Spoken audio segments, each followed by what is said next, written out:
Rendi Trimble was born on the 15th of December, 1974, in Virginia. She was an only child, raised by her mother, all by herself from a very young age. Back in her school days, Rendi was really into the arts. She played the flute, acted in school plays, and was even in a band. After high school, she went off to Bloomsburg University in Pennsylvania, where she started down the path to becoming a speech pathologist. Rendi wanted to work with kids and put in a ton of effort to get a great education. On top of that, her mom was juggling multiple jobs just to cover her daughter's tuition. That's exactly why Rendi took her studies extremely seriously. She had one of the highest grade point averages at the whole university, and she later landed a scholarship that paid for her entire graduate program. Besides her studies, while she was in college, she started dating a guy named Brian, and soon after they graduated, they tied the knot. However, their celebration was quickly overshadowed by a rather grim discovery. Just before their wedding, Brian was diagnosed with multiple sclerosis, a debilitating disease that could eventually leave him disabled. But despite this, Rendi stood by Brian's side and promised to support him no matter how the illness played out. The couple settled down in the small town of Camp Hill, where Rendi landed a fantastic job at the local medical center. Thanks to that job, she was able to buy their own home.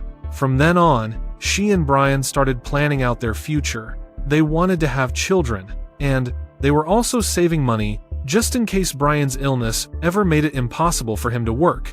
Because of that, Rendi even picked up a second job, even though her main career was already bringing in a really good income. January 10th, 2003 was just another regular day. Rendi, 28 years old at the time, went to her job at the hospital and clocked out at around 5 p.m. Afterwards, she headed over to her part-time gig, where she worked for a couple of hours, and then started on her way home.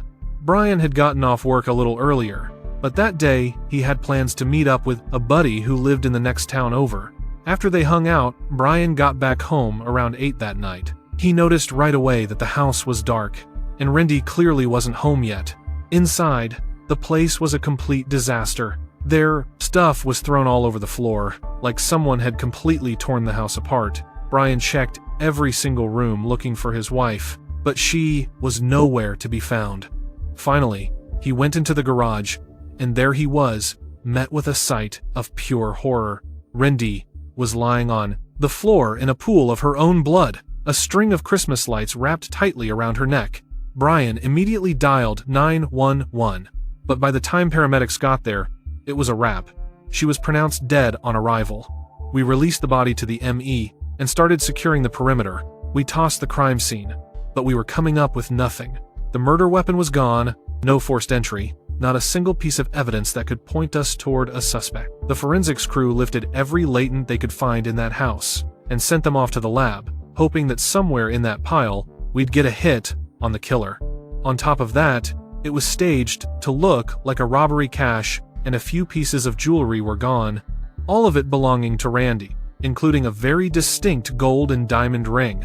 Meanwhile, the ME's preliminary report hit our desk. The victim took 27 stab wounds, which was listed as the cause of death. The report also noted the assailant had tried to strangle her first, but didn't finish the job. There were no signs of a sexual assault, so on the surface, it looked like Rendi walked in on a burglary that went south. We found one window in the house unlatched, and the running theory was that's how the killer got in. However, that whole idea never sat right with us. The sheer brutality of the attack just screamed that this was personal, which put her husband, Brian, squarely on our radar as a person of interest. Canvassing Rendi's friends and family, we learned she and Brian were having serious marriage problems. The main source of friction was how they were handling Brian's illness. Rendi was constantly preparing for the worst-case scenario, trying to save every last penny in case his health took a nosedive. Brian, on the other hand, wanted to live for today, and kept insisting they shouldn't be pinching pennies. As a result, the two of them were always at each other's throats about money, which gave us a solid potential motive for the murder. But there was a major hole in that theory. The guy had an ironclad alibi. According to the ME's report, Rendi's time of death was pegged at roughly 7:30 that evening, and at that exact moment, Brian was out of town with a friend. We ran down his story. He was at a cafe, and multiple witnesses, both patrons and staff, confirmed they saw him there right around the time she was killed. That meant Brian simply couldn't have possibly made it back home in time to do the deed. The town where he was meeting his buddy was a good hour's drive from their house, so we had no choice but to take him off the board as a suspect. Not only that, but Randy's own family vouched for him, every single one of them saying he would never lay a finger on her. Besides, we had our own doubts. He even had the physical strength to inflict 27 vicious stab wounds. Even with his illness in the early stages, Brian already had a hard time with any kind of real physical exertion. With Brian officially cleared, we had to start looking for other persons of interest in the murder, but the total lack of physical evidence made the investigation a dead end. The lab guys were never able to isolate any usable prints, foreign DNA, or any other kind of lead that could help us crack the case. Ultimately, we had to circle back to Randy's inner circle, convinced that the motive was personal and this was no random act. The most likely scenarios. Detectives ran down her whole circle, friends and coworkers, but no one could point the finger at a single person who'd want to harm Randy. By all accounts, she didn't have an enemy in the world and for the past few years had been completely wrapped up in her family. But as weeks turned into a month, the investigation hit a wall. They had absolutely nothing to go on, no other persons of interest. That's when investigators started taking a second look at Brian, wondering if he could have somehow pulled the strings on the whole thing. Even though the guy's alibi was airtight, his behavior was setting off all kinds of alarm bells. Right after his wife's death, he uprooted his life and moved to a new city, claiming it was to be closer to family, and started skipping out on work. He also ghosted Randy's mother, even though they'd always gotten along great. Another weird thing was that Brian started spending money like it was going out of style. A new TV, an Xbox, brand new furniture for the whole house. He was snapping up a boatload of stuff that was far from essential. His friends noticed the spending spree and decided it was time to call him out on it. But Brian's answer sent a chill down their spines. Grief can be pretty expensive. He also mentioned he was just waiting for the insurance payout for the jewelry and his wife's life insurance policy, and in the meantime was just pulling from their joint savings account. This whole act was screamingly suspicious to detectives, but their hands were tied as long as they had Brian's unbreakable alibi. So, the team decided to do a deep dive, starting with the people Brian saw at work every day. He worked in the IT department at an insurance company, and detectives started asking his coworkers if they had noticed anything out of the ordinary with Brian's behavior. And that's when they caught their first real break in the case. One of his colleagues, a woman he was friendly with, came forward with some pretty compelling information. She said Brian used to constantly vent about problems in his marriage to Randy with his coworkers. He'd complain that she was always trying to control him, keep a tight grip on their finances, and basically wouldn't give him any breathing room. His frustration had boiled over to the point that just a couple of weeks before Randy's murder, Brian told everyone at the office he was filing for divorce. But then, out of the blue, he pulled a complete 180, insisting everything was perfect between them and that divorce was off the table. Finally, his coworker gave the detectives a crucial tip. Talk to the one guy at the office Brian was tight with. His name was Blaine, another dude from the IT department. The cops learned the two of them had bonded over some common interests: video games and horror movies. On top of that, Blaine himself dreamed of making his own low-budget Blair Witches-style horror flick and had even written a screenplay for it. Brian was a huge fan of the concept, and the two of them were always brainstorming about it at work. However, their co-worker noticed that a few weeks before Randy's murder, all the talk about games and movies just died down. Instead, they started getting real quiet, huddling up and whispering, so that no one could overhear what they were talking about. After hearing all this, investigators felt it in their gut that Blaine could know something about Randy's murder, but they knew they had to play this one carefully. Instead of pulling the guy downtown for a formal interrogation, the detectives decided to try a softer approach to get the information they needed. Brian, the department was constantly in touch, trying to iron out details, and he'd grown accustomed to the relentless questioning. This time, though, the detectives started leaning on him hard about his wife's murder, even asking him to take a ride with them back to the crime scene. Brian agreed. And that's when investigators caught a break. As he walked them through the moment he found the body, his story started to unravel, contradicting the official testimony he'd given just a few weeks prior. Back then, he swore up and down he hadn't touched Randy's body and had called the cops immediately. But now, Brian was claiming he'd actually taken her by the hand and held her. On top of that, This new version of events clashed with several other key points from his original statement, which set off all kinds of red flags. After that trip back to the house, the detectives didn't let up. They kept hauling him in for questioning, but the real goal wasn't to get answers, it was to keep Brian under constant psychological duress, to make him feel like the walls were closing in.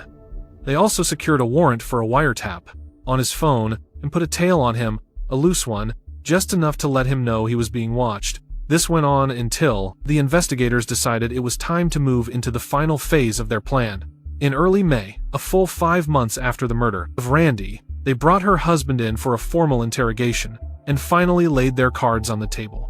They hit Brian with everything they'd gathered on his bizarre behavior over the past few months and flat out accused him of the crime. But then, one of the detectives threw him a curveball, saying, "We know you didn't kill Rendi, Brian, but you know who did." And the tactic worked like a charm. After a long, heavy silence, Brian asked his mother to leave the interrogation room and then told the detectives he was ready to talk, but only if they took the death penalty off the table. The cops agreed to the deal, and Brian started to sing. He laid out the whole story of what really went down that night. First off, he admitted that he and Rendi were, in fact, having serious marital problems, claiming she was trying to control him and the finances. He was bitter because he couldn't just buy whatever he wanted, and that resentment had been building for years. Then, Brian fell in with Blaine and became obsessed with the idea of making a horror movie. He was dead set on being in the film and even helped him write the script. The plot was about 5 friends on a hiking trip through the Appalachian Mountains. While they're out there, they stumble upon an old, abandoned mining town and accidentally unleash the spirit of a man who died there, who begins to hunt them down one by one. So, Blaine and Brian had pretty much everything lined up to start shooting, but they hit one major roadblock: money. Even though the movie was supposed to be a low-budget flick, they still needed a serious chunk of change for actors, equipment, and other production costs. According to Blaine's budget, they needed over $10,000, which was a whole lot of money back then. Blaine couldn't scrape that kind of cash together on his own, so Brian offered to bankroll the entire production himself. He planned on dipping into the joint savings account he shared with his wife money she'd been putting aside in case his health took a turn for the worse. His grand plan was to make a movie with Blaine that would grab the attention of major studios, make them both a fortune, and then he'd get his initial investment back, plus a nice profit. The only person standing in his way was Rendi. Wasn't buying it. She was dead set against sinking a significant portion of their savings into such a high-risk investment, and she also had major reservations about Brian's participation, considering his medical issues. The primary concern was that film shoot would have him spending several days deep in the Appalachian Mountains, completely off the grid. In the end, Brian had to back out of the project, a decision that clearly didn't sit well with Blaine. Undeterred, Blaine eventually managed to pull the funding together, cast his actors, and headed for the mountains to begin shooting, minus his partner. He was on location shooting for a full week, and according to statements from the crew, Blaine was on top of the world. But he was facing a serious financial snag. To finance the film, the subject had made a desperate move to max out all of their credit cards, not just his own, but his wife's as well. She had no idea what he'd done until the statements started showing up. When she found out Blaine had saddled them with over $18,000 in debt, she left him, taking their infant son with her. Despite this, Blaine was convinced that finishing the movie would make everything right, but seeing it through post-production meant paying for editing and marketing.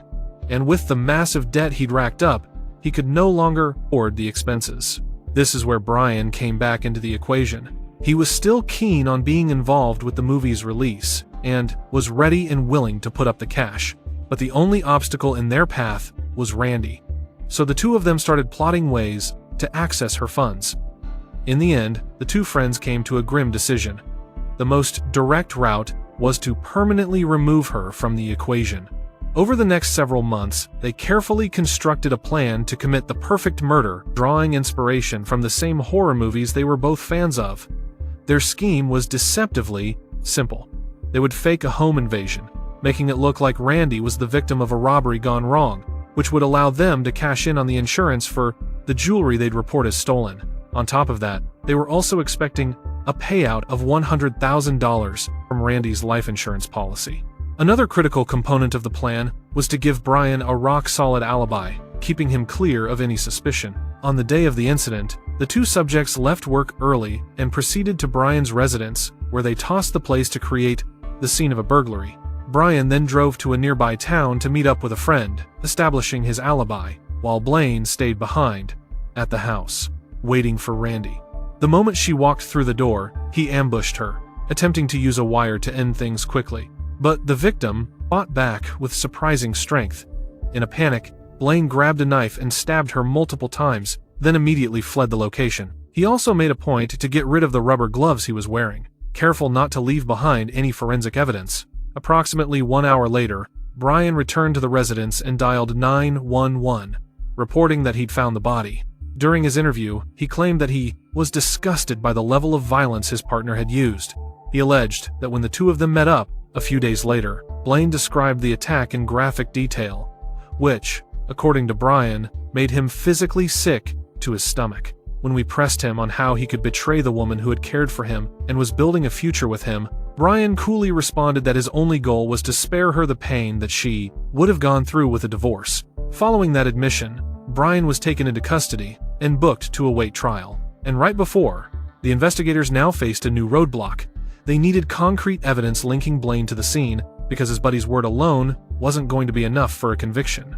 So, the detectives secured a warrant to search his vehicle, and inside they hit on a receipt for some items that immediately set off alarm bells. Shortly before the incident, Blaine had bought a pair of rubber work gloves, a black hooded sweatshirt, and a pair of black pants.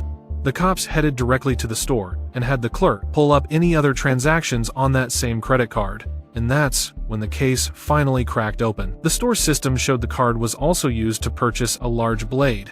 After acquiring an identical model, the detectives took it to the medical examiner's office, who confirmed the instrument was a match for the wounds found on the victim.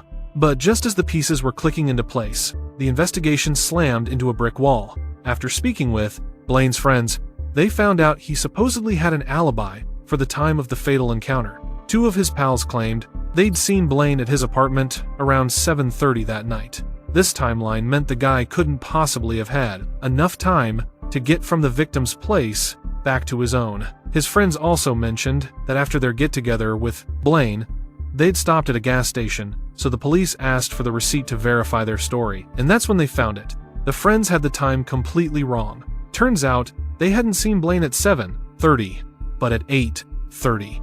This new timeline gave him a wide-open window to carry out the deed and make it back home. With the puzzle finally complete, detectives formally charged the man for her death and took him into custody. It's worth noting that up until this moment, they'd barely exchanged a word with Blaine, and when they appeared on his doorstep, the man just collapsed.